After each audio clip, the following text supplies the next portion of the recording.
William's heart was heavy as he left the office that day. Months of endless worry had drained him, ever since the accident that changed his life forever. His little boy, Lucas, had been confined to a wheelchair, his legs fractured, and the laughter that once filled their home had vanished.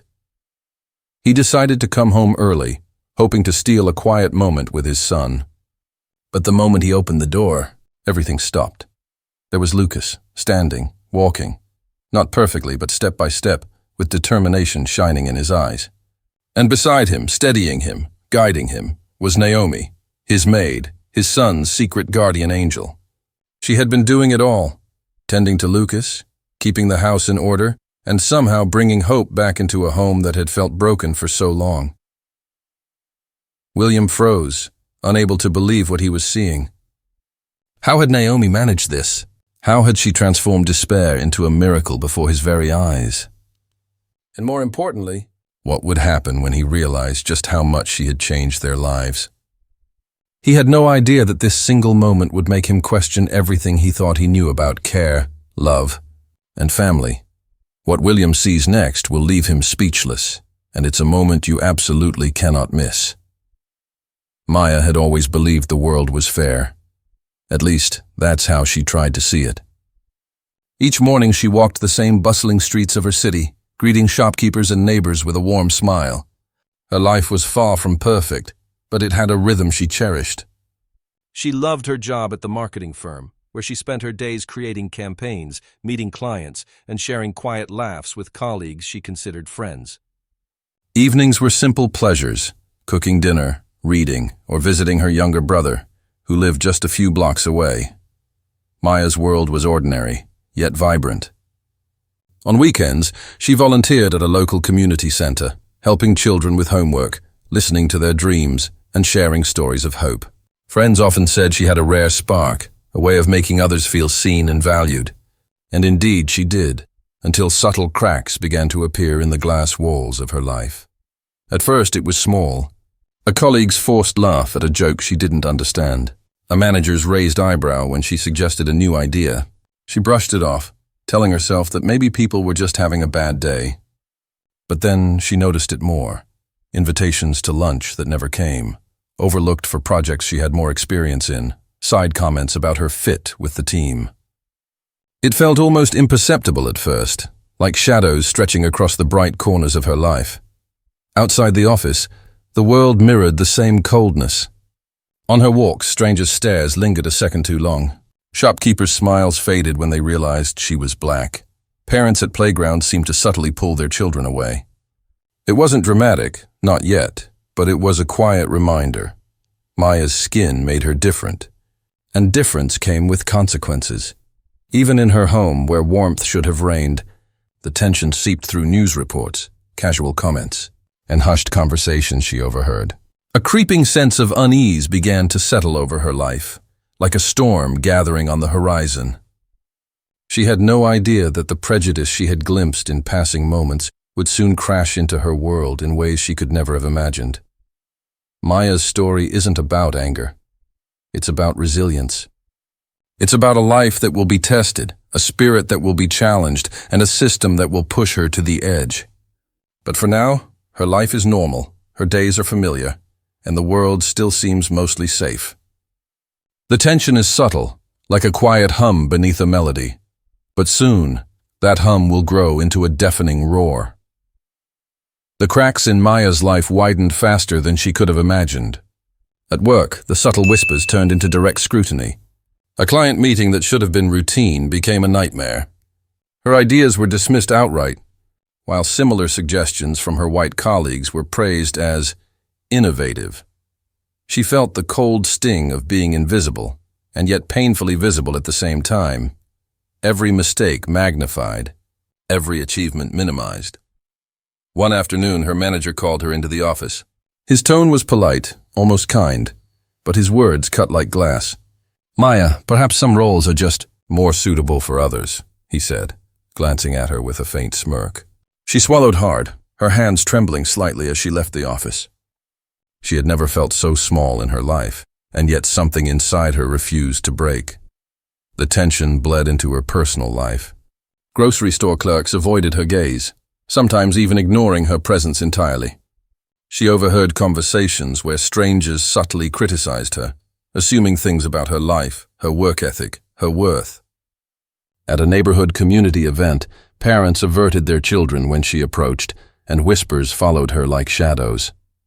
Each encounter reminded her of the invisible walls society had built, walls she had to navigate every single day. Then came the moment that shattered any remaining illusions. At a company gala meant to celebrate achievements, Maya's work was stolen by another colleague. When she tried to correct the record, she was met with laughter, dismissive remarks, and public humiliation. Her face burned with shame, but inside, anger and determination surged. The crowd's applause for someone else's work was deafening, but she refused to let it silence her. Maya started documenting everything. Emails, conversations, unfair treatment. She logged every detail with painstaking care. She reached out to mentors, allies, and even human resources, hoping for justice, only to meet indifference and subtle bias. Each "we'll look into it" felt like a punch to the gut. The system itself seemed stacked against her, turning everyday prejudice into a relentless storm. Yet within the chaos, Maya's resolve strengthened. She began to notice moments of quiet defiance, correcting mistakes calmly, supporting other colleagues, and finding ways to showcase her work without confrontation. Every small victory was a spark, and soon, sparks began to turn into flames. The stage was set for confrontation. Maya knew the path ahead would be perilous, but she could feel the moment approaching when she would no longer remain invisible.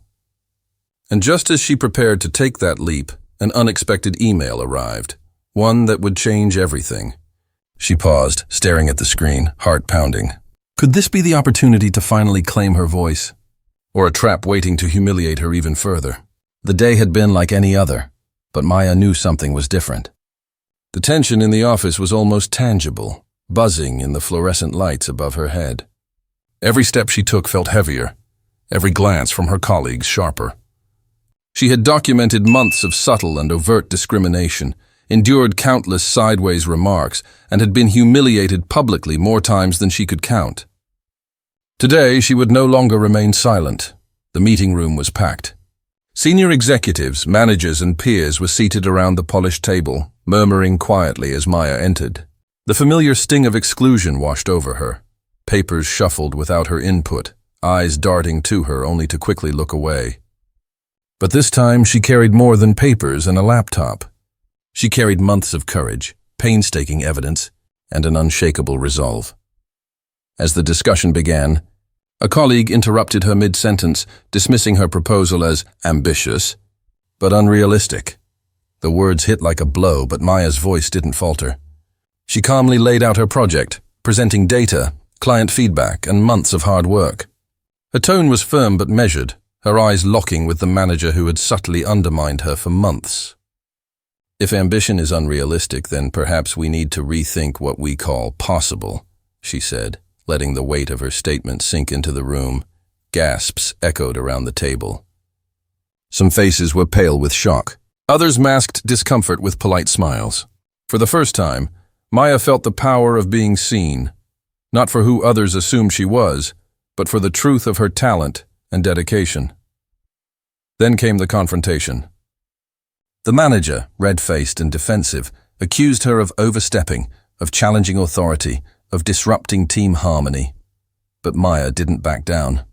She displayed emails, memos, and notes from clients, clear proof of her competence and the repeated bias she had faced. Each piece of evidence landed like a hammer strike, dismantling the carefully constructed walls of prejudice around her. The tension reached its peak when another senior executive spoke up, acknowledging the bias Maya had endured. A hush fell over the room as the realization hit. She had not only survived the storm but had exposed it. And yet the climax wasn't only about vindication, it was about a choice. Would she forgive, retreat, or fight for lasting change? Maya's chest heaved with adrenaline. Her colleagues stared in awe, some silently nodding, others fuming with resentment. In that moment, she understood the true cost of courage. The isolation, the fear, the anger, and the reward, the undeniable truth of her own worth.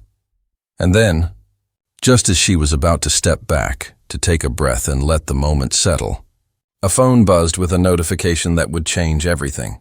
An email from the CEO appeared on the screen in the conference room's projection. The subject line was short, blunt. "We need to talk." Maya froze. Her heart raced. Was this an offer of support, a trap, or a test she hadn't anticipated? The room seemed to shrink around her as every eye turned toward the glowing screen. The cliffhanger left her poised between fear and triumph, an uncertain precipice where one choice could change the trajectory of her life forever. After the climactic confrontation, Maya felt a strange mix of exhaustion and exhilaration. The room that had once felt like a battlefield now seemed quieter, almost reverent.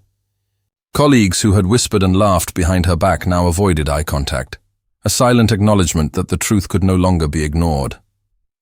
The manager who had undermined her repeatedly was left to grapple with undeniable evidence of bias, his authority diminished not by rebellion, but by justice and courage. In the weeks that followed, the changes were gradual but undeniable. Maya's work was finally recognized, promotions were no longer withheld, and projects she had dreamed of leading were entrusted to her. More importantly, her story inspired others within the company to speak up against subtle and overt discrimination. A culture that had tolerated prejudice began to shift, if only slightly, as courage proved contagious. Outside the office, Maya noticed a subtle transformation in her environment. People she had once felt judged by began to interact with her with respect and acknowledgement.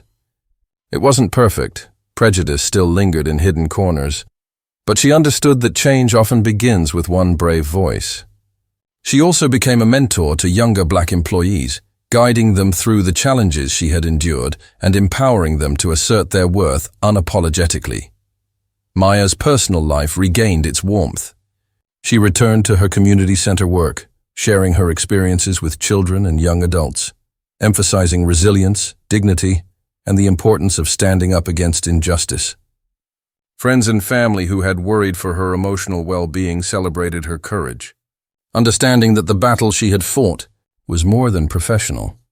It was a reclaiming of self-respect and identity in a world that too often diminishes those who look different. The long-term consequences of her fight were profound.